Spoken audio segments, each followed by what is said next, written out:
Барыңыздарга 06.06.2025 Курман айтыңыздар маарек болсун. Сөз ордун айтып койбосом болбойт. Биз ар дайым сайрап бакырып келе турган эмне 8 март майрам эмес. Майрам болбойт. Мусулмандарга белек алганга белек бергенге болбойт. Башкалар сыяктуу болуп калабыз дейбиз. Бирок бизде майрамдар толтура. Аялдарга гүл берүү үчүн, себүү үчүн толтура майрам бар. Жума күнү өзүнчө майрам, эки айыт ыйык майрамыбыз Курман айт, Орозо айт өзүнчө майрам, Мына Курман айтта турабыз.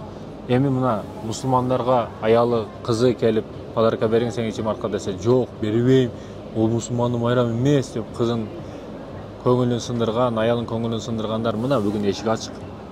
Курман айтта бербесеңер болбойт, урматтуу эркектер.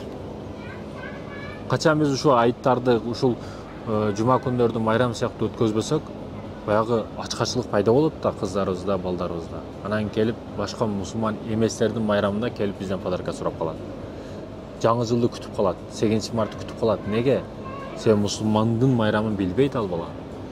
Эгер биз майрам сараңдуу кылып, ошо күндөрдү белектерди берип, толдуруп, тойдоп тура турган болсок, башка күндөргө кажет калбай калат.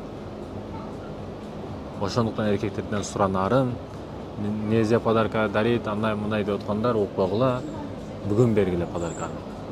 Ошол Эйфели болобу, Духиси болобу, атыры болобу, шакеги болобу, сөйкөсү болобу, дагы не кулакка такмайы, кийими болобу, көйнөгү болобу, бүгүн алып бериңиз. Бүгүн улуу күн, улуу күндүн урматына улуу иштерди кылыңыз. Аялыңызды кубантыңыз.